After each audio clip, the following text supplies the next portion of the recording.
Page number 98. Kinds of force. There are different kinds of force: muscular force, mechanical force, gravitational force, elastic force, frictional force. Fact file. Gravity and friction are the two natural forces. These are acting all the time. Muscular force. When we use our muscles to do something, it is called muscular force. Animals also use muscular force. Mechanical force. When force is exerted by machine, it is called mechanical force. Gravitational force. The force exerted by Earth is called gravitational force.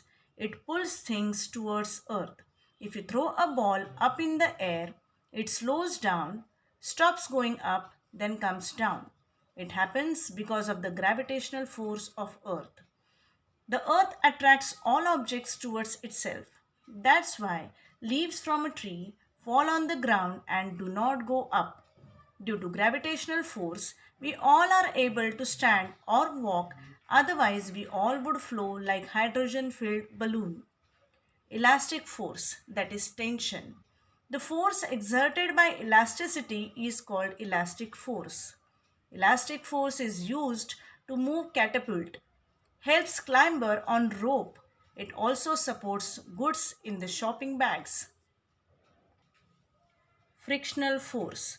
The force that slows down a moving object in contact with other surface is called frictional force. Whenever two things rub against each other, there is friction. If you push a ball on a rough surface, it stops after a few seconds. The friction resulting from the rubbing of the rough surface and ball stops the movement of the ball. The force of friction is less on a smooth surface.